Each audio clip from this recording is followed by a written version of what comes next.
Mamadou Kassé la président association nationale du bijoutier tëgg table.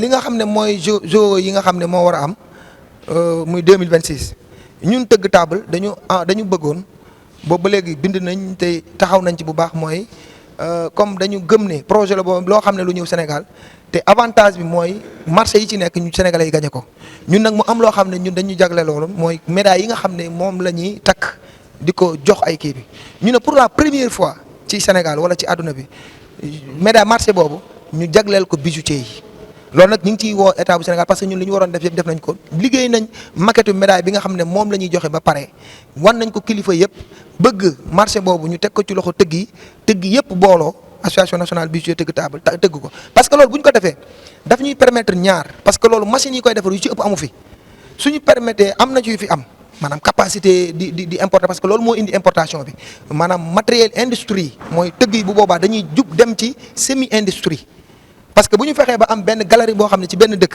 lépp lu ñu soxla ci wàllu machine ci àdduna bi am na fa nga xam ne képp tëgg bi bu ñëwee day dem def modèle am ñëw bu ñëwee ñu sottal ko mu dem yeggale ko ci diir bu gàtt bu doon def 10 jours mën na def ci 5 jours ci li mu bëgg a liggéey loolu rentable léegi nag moo tax ñu ngi xaar état bu Sénégal JO yi association nationale bijoutier tëgg table dafa bëgg liggéey médaille yi te pare na pour def ko lépp lu war a am def na ko pour mën ko def.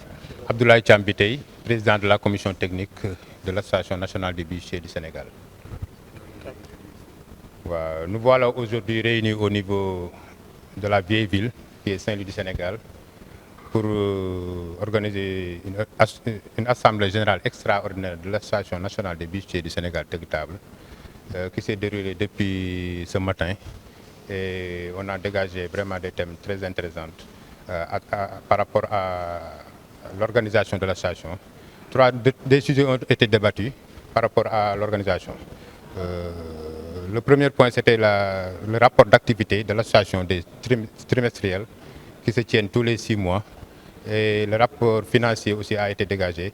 Il y a aussi d'autres perspectives qui sont dégagées au niveau de l'Assemblée générale aujourd'hui. Beaucoup de problématiques ont été soulignées, notamment le problématique de l'approvisionnement en matières premières.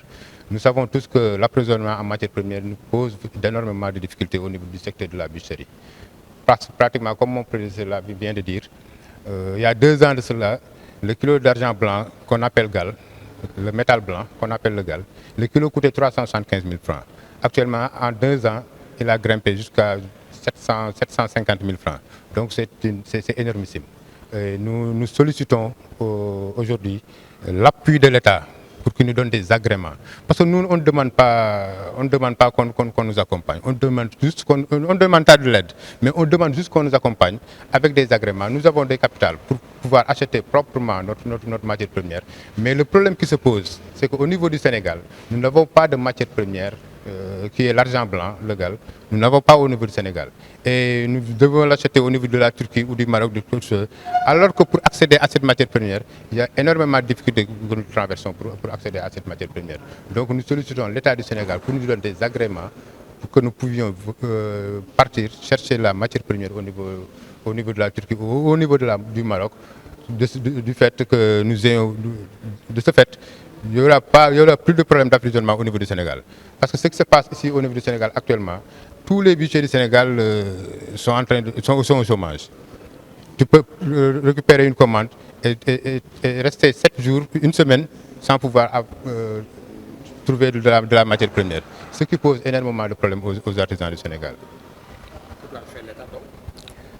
Ce que je viens de dire, de nous donner des agréments, parce que si vous voyez au niveau du Sénégal, il y a des mines d'or. Et que ces mines d'or-là, non seulement, ce n'est pas que de l'or qui sort de ces mines, mais il y a aussi une partie d'argent de l'argent blanc, qui est légal, qui sort de ces mines-là.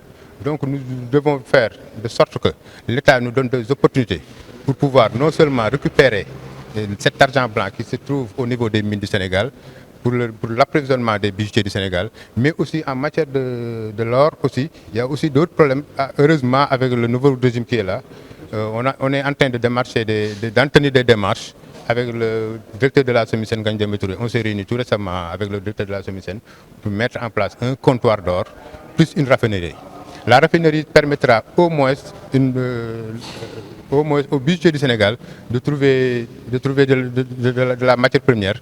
Parce que non seulement c'est un secteur de créateur d'emplois, parce qu'il y a des budgets qui peuvent travailler dans ces raffineries, mais en plus de cela, l'or qui sort de cette raffinerie-là pourra être utilisé au niveau du Sénégal pour booster la production locale.